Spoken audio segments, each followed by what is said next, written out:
Who? Yaakov. He gave me a piece of paper yesterday. Mm-hmm. Oh, I forgot to say. What? I forgot the The mic. Yeah. See, they won't be able to hear. No. Said so. Is that it? Oh, can you remember? Shem decided to give it that on the show 10 minutes later. It's okay. It's all good. As long as it's still back. Torah. I remember there's a place in the Can you hear it? You can hear. You can hear. Yeah. It sounds like ruffled muffled rumbling. There's a place in Mesharim, in the middle of Mesharim on the left-hand side. Yeah. Yeah, you where can we hear. bought the, That's okay. thank you very much. It's where we bought the Berachos from Sefer Torah. You've been in there? Yeah, that's the place. Okay, let's start. Okay. Let's start. Im lo You tedila. got to sit on. So, we'll talk about Two that. different people. Okay, so we'll talk. It's here, on page Kaf Gimel. Okay? So this is really the continuation. In the middle of Rebbe, these Maimarim are one, or almost. But he discusses them together in the same breath, pretty much. So originally, I imagined that the Alter Rebbe said this one and the one we just learned yesterday, and Vayishkem Lavan B'Boker, the third one, really the fourth one in the Parsha, or the fifth one in the Parsha, fourth one in the Parsha. He discusses them all together because they're all on the same topic. Okay, and this is especially good for your wife to hear this one. Did you answer my question about it? No, I didn't have time to. You understand this? Yeah, I understand. Im lo tidei lach hayafa b'nashim. So if you do not know, you the most beautiful woman, this is from the Song of Songs, Shir HaShirim. Tzilach b'ikvei atzon, so go out with the footsteps of the cattle, u'v'id gidyotayich, and shepherd your young sheep, or your young goats, al mishkenot haroim, in the places where the shepherds dwell. So it's like it's an image, obviously, because all of Song of Songs is an image of the connection between Hashem and us. And we're the woman, we're the feminine there. Right, this is the whole question of why, in the end, since Hashem is neither male nor female, why do we treat him more as male than we do as female when he's neither really and he's both? So it's really a tradition from that started from the very beginning that Hashem is a provider. So he is the relationship with him is defined like the relationship between a male and a female. That the more the person becomes a receptacle, a vessel, the more Hashem comes down into the world. Okay? That's one side of the relationship. There's another side of the relationship, which is between a person and reality, or between the Jewish people and reality. Where in that, when it comes to that, or even with the Torah, when it comes to that, then we're actually the male. And the reality, the nations of the world, they're the feminine. And the Torah, in the sense of the Torah Shebaal Peh, is also the feminine, and we're the masculine. So there's many different variations to using the male and female image in defining relationships in the world. So here, it's obviously between a person and Hashem here, and the person is the beautiful, is a beautiful woman who doesn't know something, is lacking something. So what is she lacking? What's going on? So what exactly is she lacking? So let's see. It says about Rachel, when Yaakov saw her, she had a beautiful toal, and toal is a word that he's going to define now. Toal, if you ask somebody who knows Hebrew, what does toal mean? It means what he looks like. It's his face. Or some other way. Vifat mareh. And he's beautiful of, again, how he looks. So what's the difference between toal and mareh? It's one of the most important questions. And it goes back to the question between Tzelmeinu Kidmutenu. When Hashem created man, what was the difference between being made in God's image. That's Kidmutenu. And then Tzelmeinu is a little bit more difficult. What is the Tzelem? Tzelem is like, I don't know how to even translate it into English. I guess it's another image. It's another word for image. So the Rambam in Moreh Nevuchim, he begins even Moreh Nevuchim by explaining the difference between these two.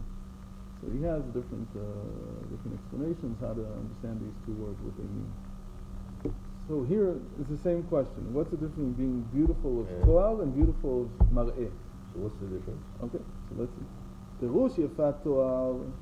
So the be of beautiful Toal is B'tziyur ha'everim, is the form of the body. Physical form. Meaning, it would be like to be of beautiful Toal from Kafyuma. Yeah, I can't find the word. No Tegila. Next line. We're not going over the parentheses. Skip the things. What is this like? So you know that in the Middle Ages, and this is something that the Arizal embraced fully, not just. It's not clear even if he embraced it or whether he discovered it by himself. It's not even clear. There was a whole theory of form, of how the human form needs to be. So this is an old thing. It's called the golden section or the golden mean. The ideal form? It's the ideal form. And it's based on this concept. number. It's a natural concept. The Greeks only discovered it. It's in nature. It's almost everywhere that we look. And the most important thing is that the eyes are accustomed, the brain is accustomed for some reason to see this ratio between two things. It could be the length and the width. It could be other things. It's accustomed to seeing this ratio at 1.618 is the short form of it. It's called phi.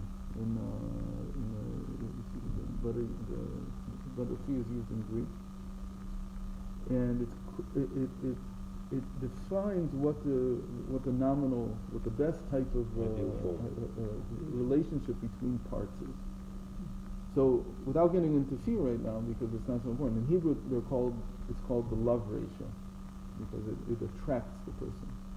And the numbers that make up this ratio, which are known strangely as the Fibonacci series, it really is the love series. In Kabbalah, it was completely adopted by the Arizal. He uses it everywhere, and it's a very important thing in his thinking. When he divides up the human body, he mamish divides it. I mean, the main division is the navel, and the navel is exactly, that was the main division in the body. It's exactly 1.618, the ratio between the navel to the end of the feet, divided by the length from the navel to the top of the crown of the head, is in a perfect person is 1.618. It's this number. Okay. So that's Yifatol, but the main thing is that it has to do with what we call midot, what we call the midos of a person. Meaning, externally it's like the form of the body, but internally the form of the body is revealing, as it were. That's why we're attracted to it. We sort of like exchange one for the other. We say, if he's beautiful on the outside, he must be beautiful on the inside. And what we mean by beautiful on the inside is really the midos. It's really a person's chesed, there's a gvura, and so on. And the midos are called that because they're measured. And that's the most important thing about them, that it's refining them by getting them to be the right measure. So how do you get something to be the right measure? Well, you know, if you're cutting something, I don't know, cutting wood to build something.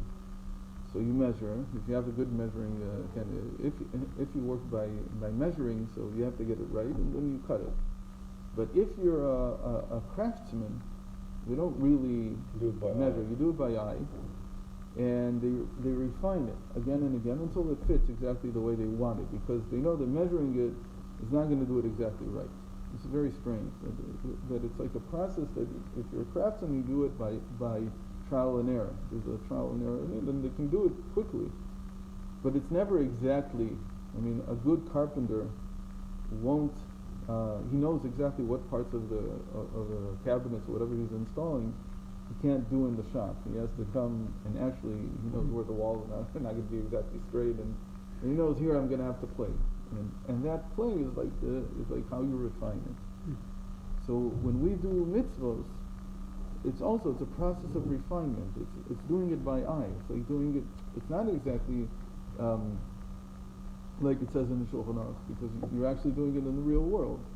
So you try to do it right, and then it comes out a little off in this direction, a little off in that direction, and you play with it until you get the right measurement. So that's like sort of in human interaction the same thing. How do you learn how to interact properly? What's the intent, and so on. So it's a refinement process that works a lot with feedback, and you have to get feedback from the environment. So when you see somebody who's very beautiful, in the sense of their stature, so Yifatzal would be more like stature, like how their organs, how their limbs are in relation to one another. So it gives you, again, in the back of your mind, there's this unconscious idea that this also reflects their inner self, and that somehow they're also a beautiful person in terms of their actions. Okay, in terms of their midos. Okay, that's Yifat Toar. וציור האיברים לפי תכונתם במידתם. ויפת מראה, but then there's another thing called יפת מראה. It's beautiful of, you would say, it's a beautiful sight. And when we say a beautiful sight, he says it's beziv v'hod klaster panim. It's the light that comes out of the face. So, getting back to what your wife wrote yesterday and her whole, what she's into. So that whole thing is mostly with the face. And it ignores the whole stature of the body. But when Yaakov saw Rachel, he saw both sides of it. He saw both the stature, the midos, and the light of the face. Light of the face is something else entirely, even though the face itself is also constructed that way. Right? There's the perfect distance between the eyes, between the eyes and the bottom of the nose. You can find this on all these in anatomical atlases. The one who studied it the most was probably Leonardo da Vinci. I'm struggling with this conceptualization. You're saying to me the observer projects their thoughts and reads into what he sees, and understands what we interpret. He interprets what should be inside. Obviously, he can't see what's inside. No, but that's how we work. We look at the outside and we decide what's on the inside. So a beautiful person. Okay. You think they're also a scoundrel. But that's how we work. That's how the human beings. We're external animals in that sense. The animal soul looks at, that's seichel chitzoni. That's like the external seichel. That's how it does things. It judges everything by its cover. It looks at everything by what it looks like. It's chitzonius. Really chitzonius. Settled, but it's what we have. So when he saw her, he saw it. But what he's saying here right away is that there's something about the light of the face which is different. At least you think it's different. Could be that it's not, because it's just genetics. But it's different in the sense that it's not measurements. Even though again in the face there are also proportions, but that would be connected to the fatwa, to the stature. But in terms of the essence is revealed through the light of the face. So he said the Knesset, the whole Jewish people, the source of the Jewish people is called Knesset Yisrael. And it's called variably in Tanakh Rachel. Al Shem HaPasuk Rachel B'nifnei Gozezeh Le'lam. We saw this in the previous minor, that the ewe, EWE, the female sheep, she's quiet, she's silent when she's being sheared, when her wool is being sheared. So we said that was a symbol for how the Jewish people are in the exile, that they don't have a voice. They lost their voice. And what it means not to have a voice is not to have leadership. The king is a person who uses his voice, who changes things with his voice by commanding. Amar Malka Khartura. Va'inyan. So we have to understand that really, when he saw Rachel, what did he see? He saw the source of all the souls of the Jewish people. He saw that from her he would be able to build people the way that he wanted. That was Yaakov's forte, was his ability, his knowledge, or what he went for. His goal was to build the people. He knew that it's almost like he knew his mitato shlema. He knew that his bed would be whole, which means that everything that would come out of him would not be like Abraham and Isaac. Avram came out of him, Ishmael, and Yitzchak came out of him, Esau. He knew that everything would have come out. That's why it was such a tragedy for him when it turned out that the brothers treated Yosef like he's another Esau. And that's also why he couldn't be consoled for Yosef. The same reason. Because even if he is, okay, he's not as good as the others, but he'll change. And now that he's gone, he thought, so now my bed is not complete anymore. My offspring are not complete. But Yaakov knew that that's his strength. His strength is to be able to give birth to a whole people. And when he saw Rachel, he said, this is the woman that I can do this with. She contains all the souls that I'm looking for. And again, the idea here is that the source of the souls is feminine. It's not masculine in this sense. It's not from Yaakov himself, even though you would think it's from Yaakov. No, it's coming from Rachel. She's called Knesset Yisrael. She's the source of all the souls of Am Yisrael. So he says right away, this is the same issue that came up when Hashem created man, and he said, in our likeness, in our image. Likeness, image, what's the difference? Same thing, right? פירוש בצלמנו, כמו שכתוב, ועל דמות, דמות הכיסא, דמות כמראה אדם. דמות, even though it means a figure, is like stature, it's like Torah. Why? First of all, because the word dmut is the same letters as midot. So it's talking about like the same midot that we talked about in Torah. It's a proportion between the limbs. But it says, I saw on the chair, Yechezkel says, I saw on the throne of glory, I saw a figure who was like the figure of a man. He says, where is Yechezkel standing? He's standing in the world of Yetzirah. The world of Yetzirah is exactly that. It's the measurements, it's the midos. It's like the vav of Hashem's name. So it's about, how do we know this? Because he says, Dmut kemare Adam. The Adam, the real man, is the Atzilut. Dmut of that, a mar'eh of that is Olam HaBriya. So now we know what Yefeh mar'eh is. The Bria is more related to mar'eh. So we say she was Yifat Toar, Yifat mar'eh. So mar'eh is in Bria. And Dmut is the middle, so he's standing in Yetzirah. So that's what we say, that the difference between Yechezkel and Yeshaya is that Yeshaya was able to see things from the world of Bria, and Yechezkel saw things only from the world of Yetzirah. And Zechariah, who also sees the Merkava, he also sees the throne of Hashem, he sees it from the world of Asiyah. And he just sees Susim, that's all he sees. There are angels that are called horses. That's all he sees. So each one of them saw from a different vantage point, and his consciousness was a different level. Very interestingly, what is Yechezkel most famous for? He's most famous for his vision of the third temple, of the final temple. No, he's more famous even for maybe the chariot, okay. For sure. Okay, so the other thing that he's most famous for, if you learn a little of Yechezkel, is at the end of the last 8 chapters of his book are about a vision of a new temple. So what does he do there? He stands with an angel, and the angel's holding a measuring rod, kava midah it's called, and he measures with him. He goes with him, measuring all over. So Yechezkel, amongst the prophets, he's called the architect. Okay. Yeshaya is called the painter.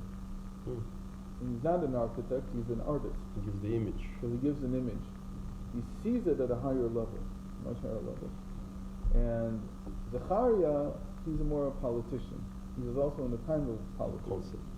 When he was the prophet for when they came back to Eretz Yisrael, so he prophesied for Chagai Zechariah Malachi, with the 3 prophets that came back from Babel and started prophesying again at the beginning of the Second Temple, and they led the whole political side of consulting to Zerubbabel and the people that were... This is before Ezra.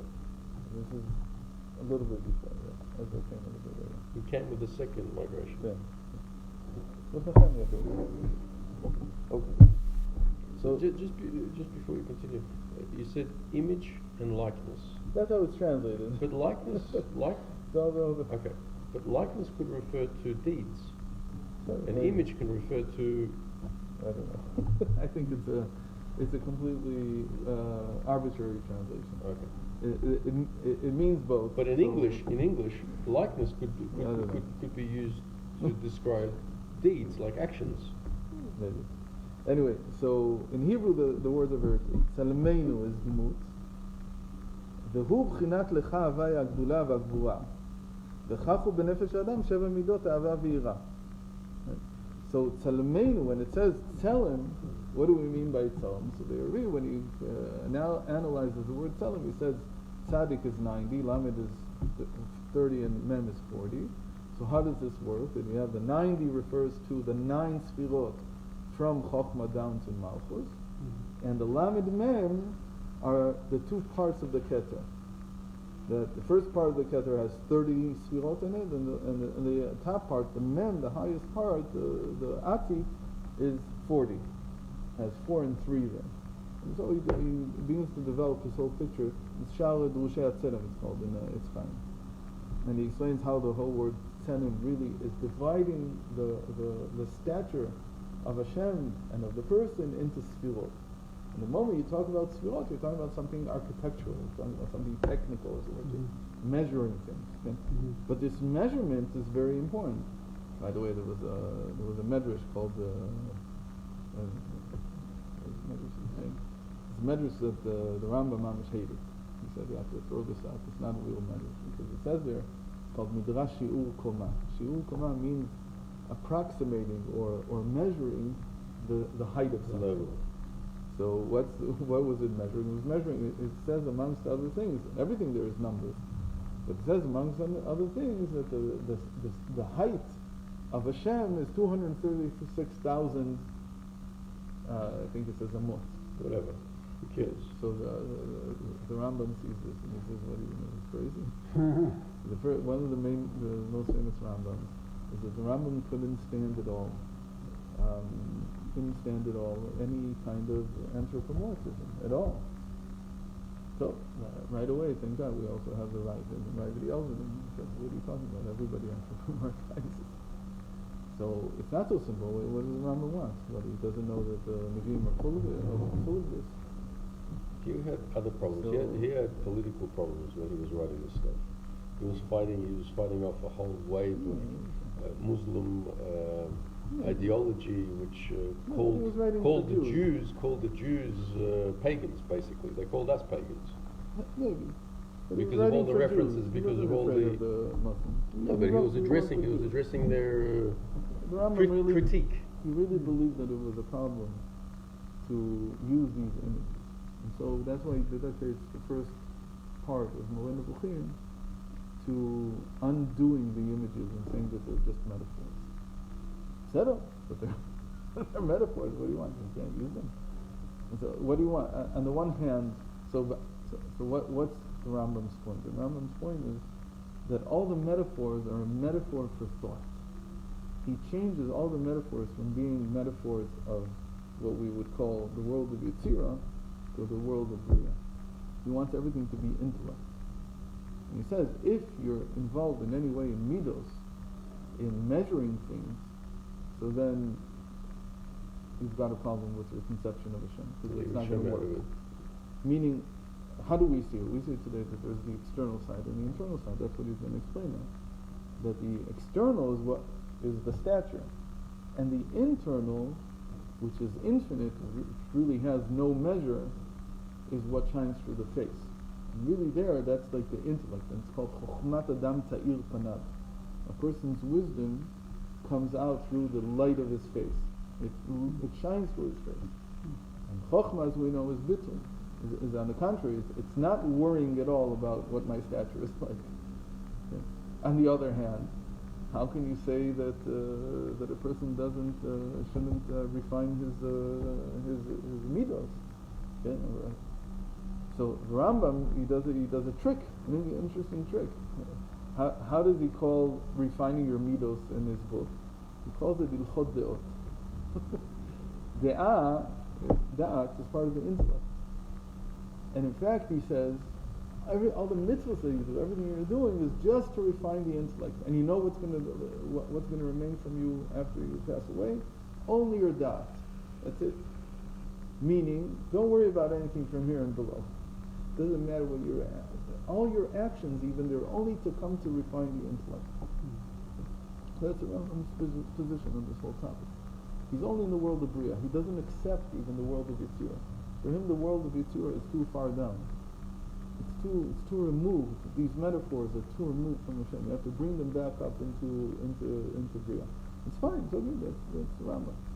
In Chassidus, you have the big thing about Chassidus is that it's the last installment of Jewish thought. So it takes everything into account. The Rambam has his place, but the Rabbit also has his place. The Rabbit says that when Nevi'im use these metaphors, it must be good for something. Okay, it's not just that everything is intellect. You also have to work with the heart. In fact, the whole point of Chassidus is somehow to get to the heart, and the heart is built by these measures. At least its external aspect. So everything has to be taken into account. In the end, the tzelem and the dmut, so how do they, again, so the tzelem is like stature, like toal, and dmut is like, it's very interesting that way there. But you would think that dmut would be the midot itself. But he says no, the tzelem from the Arizal, dafka, that's the midot, and kidmutenu is not midot, that's like the inner aspect. That's what shines through the face. Okay? אך אין ארוך מידת הנפש שהיא בעלת גבול לגבי מידותיו יתברך שהוא אינסוף, ולמידותיו אינסוף, ולמידותיו אינסוף. כדי שיעיר הנפשו אור האהבה מאור אינסוף ברוך הוא, צריך להיות בבחינת ביטול הנפש במציאות אליו יתברך. So he says, as much as you've built your midos, they're nothing compared, and that's why it's called kidmutenu, they're nothing compared to the midos of Hashem. The midos of Hashem are infinite. This is a big deal. That when it says in this Medrash, Shiur Kamad, that Hashem is 236,000 amot, so how should I conceive of that? What the Rambam said? I can't stand it. He says he's right, because when you talk about Hashem, it's really only a metaphor. And you have to understand that in Hashem these midos have no end. You can't measure them, even though they're midos. So this is a very important thing. In the end, this is called the 10 sfirot that are hidden, concealed within Hashem himself. That there's a 10 there, but you can't measure it.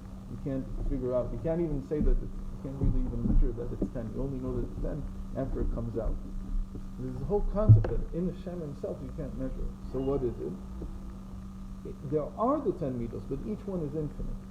So what does it mean, for instance, to have an infinite midah? We don't understand what it means. But the best example that I know is that if I hurt somebody and I ask them to forgive me, so the first time they'll forgive me.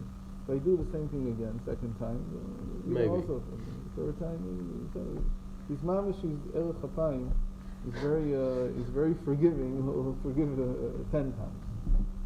But in the end, they'll say, listen, shape up or ship out. Like, forget it. Can't keep doing this. And he gets angry with me. What are you doing? Like, every single time you're counting on my being able to forgive you. But Hashem, there's this amazing thing. There's this amazing thing.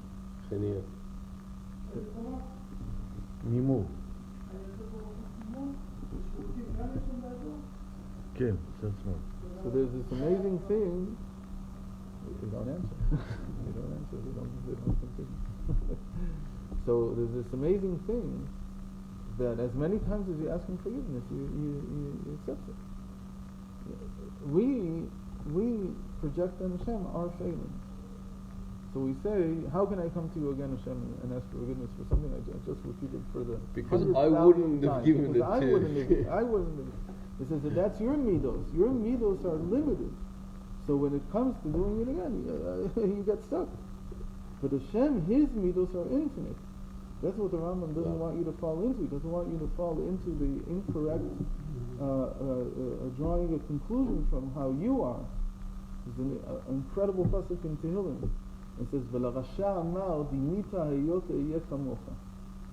To the wicked, he says, "You imagine me to be like you." Incredible pasuk. He says, wickedness. When a person's wicked, he's closed off from doing tshuva. Why? Because he imagines that Hashem is like him. It can't be. I've already done this 1,000 times. How can I come again? He said, you imagine me to be like you. There he says it's about something else. It's about something else, but there it's so he says, really, you imagine, he says there the meter is different. He says the person who's a Rasha, just as the context in film is a little bit different, but it's the same idea. He says, so you imagine that when somebody hurts you, if you're a Rasha, you immediately take revenge. So you imagine that I'm the same way. So that if I didn't take revenge when you did something wrong, so you imagine that I forgot about it. I don't think I forgot about it. I'm not like you. I can remember it forever. That's how he says it there. But it also works in more simple things. That you imagine that the Rasha's stuck because he can't believe that Hashem will actually accept his tshuva. You're right, you may have to work hard. But Hashem won't not accept it because you've done it 1,000 times. That's not the reason. Because his midah of chesed, of rachamim on you, is infinite. It's one of the things why. So anyway. So if Rambam says, refining midas is not the ideal state, and the ideal state is all in the thought, no, actually, it says you have to refine your midas, but it depends on the mind. It's not just a blind action. It says the blind actions are just for habit forming. So give me an example. So for instance, do tzedakah. Right. It says what's better? So it's better to give 1,000 times one shekel than give 1,000 shekels the same time. But that's to form the habit of giving. But in the end, if you don't have that, if you don't give in order to perform the mitzvah itself, you don't have the mitzvah in mind, he says you haven't done anything. It's not the action that we're interested in. That's just to form the habit. So if the habit is formed, then it makes no difference whether you've given it 1,000 times or you've given it once. Now it could be that once you have the habit, and it's ingrained already, it's become innate, a second nature for you, so it's better to do something that affects the mind. So give 1,000 because it affects the mind now. It's something much higher. In the end, the Rambam thinks you have to change your consciousness, not your habits. He's not a behaviorist. Mm-hmm. Even though it sounds in the beginning like he's a behaviorist, but he's saying when your da'at changes, that's what continues on in the afterlife. Your da'at, your consciousness, meaning your consciousness of them. We say something very similar. We say also that when the person passes away, he continues to dwell, to work on the Torah that he learned. So he's working on the understanding, the conscious awareness of what the Torah means. Because obviously there's no more action. Because the soul doesn't have a body anymore. The body is just to form the habits in order to allow, and this is so. I was most impressed by it from Rav Avadia, but everybody writes something. So all the big family Chachamim write this, that you have to read a book, whatever it is, a few dozen times until you can really read it. So he used to say that he went over and I heard him mention it, and he said, I learned the Shas verse 23 times before I started thinking about what it meant. And he said, I did this so that the language of the Shas would become my language. The language of the Talmud would become my language. 23 times? That's what he said. He said, before I really started thinking about like writing something or something new. I'm struggling with the calculation. Said you don't have the same. Well, no, he doesn't learn Daf a day. He learns 50, 60 Dafim a day. Said he has a gift. He does it very quick. First of all, the first time is harder, the second time is easier, and so on.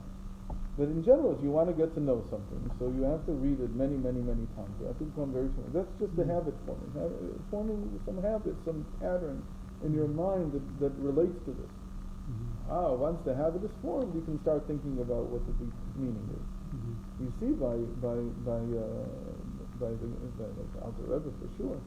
I mean, how many times do you read every halacha in the Shulchan Aruch to be able to write his? How many times do you go over Shas to be able to write his Shulchan Aruch? To be able to write this, it's like that. How many times do you read the Ariza? Hundreds of times, for sure.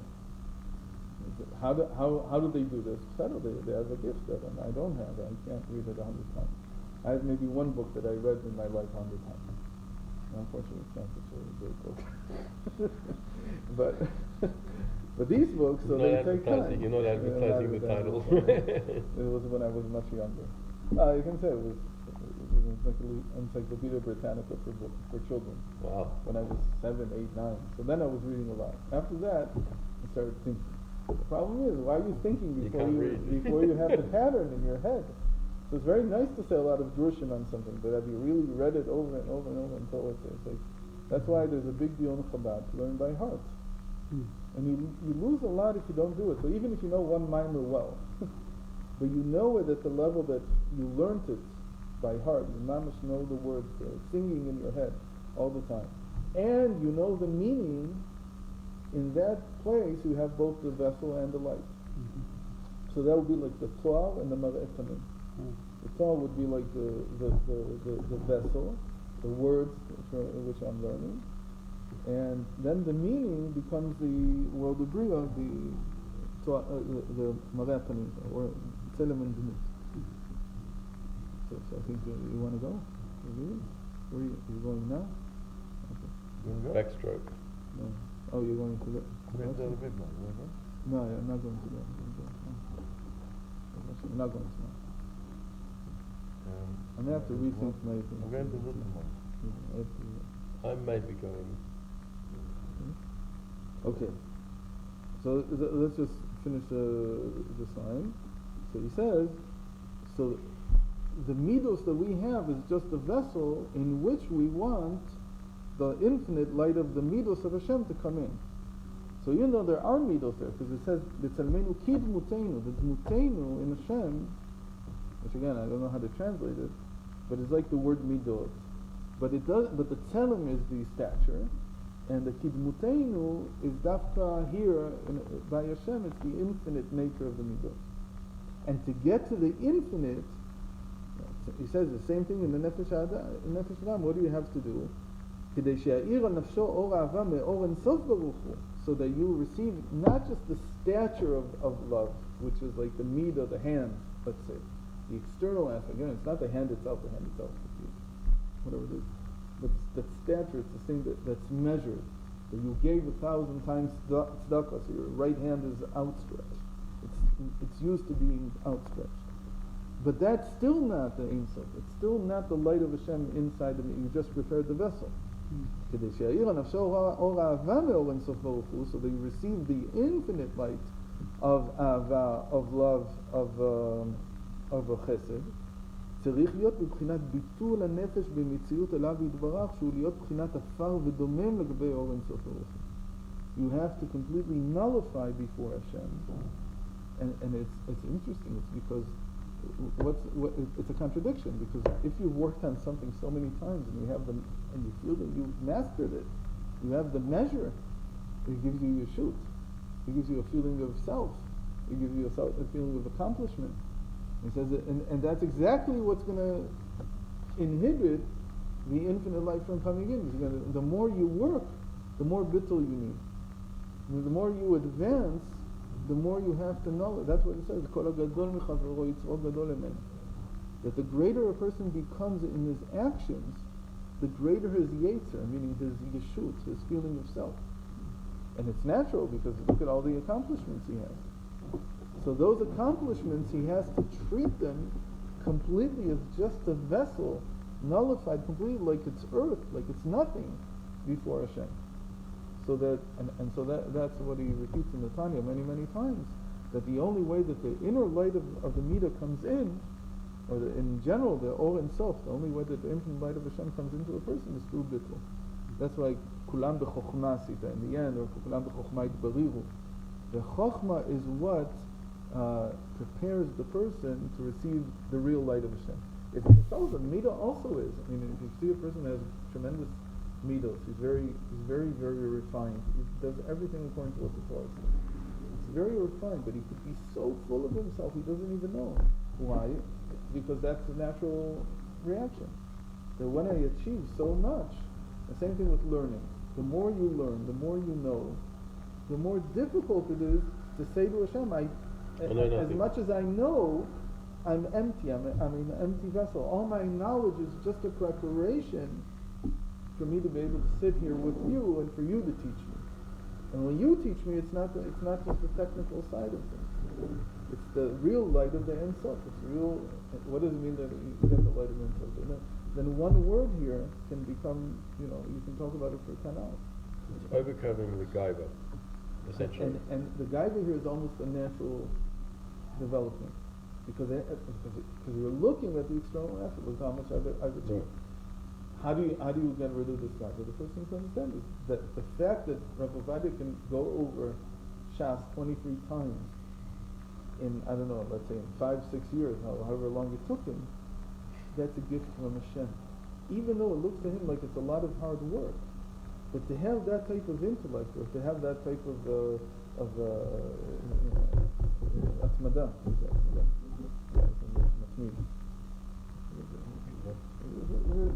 resilience. Okay, he's very resilient, steadfastness. To be able to do that is a gift from Hashem. It's not a gift. So I didn't develop. You have to remember all the time that Hashem gave me this as a gift. You have to see everything in the past as just a gift. Even though you're right, at this moment I have to work hard, but when I look at the past, it was all a gift from Hashem. I didn't do anything. Hashem did it all. All the good things I did, Hashem did. If you can't, that's the beginning of Chokhmah, of Bittul. That's what Moshe Rabbeinu says. Moshe Rabbeinu says in the Benachnu Ma, he's done so much. He's taken the people. He's conquered Mitzrayim. He's brought Mitzrayim down to its knees. He's split the sea. He's taken the people through it. He's made the Egyptians. He's done all this, and then they come to him and they say, "What do we want now? We just want something to drink." You did all this. You can't. Yeah. And this is, I didn't do anything. Who are we? We're nobody. What? Look at you collected as a capital as your value in the eyes of the entire world is that you're the greatest man ever alive. He says, my capital is not worth any. I don't have any capital. So that's the greatness of Bittul. That's what he wants you to get to understand it. And that's when the Tu'al Panim comes out, the Mal'et Panim, the light of the face. That's called Chokhmat Adam Ta'ir Panav. That's through Chokhmah, through Bittul, the light of the face comes out. Okay.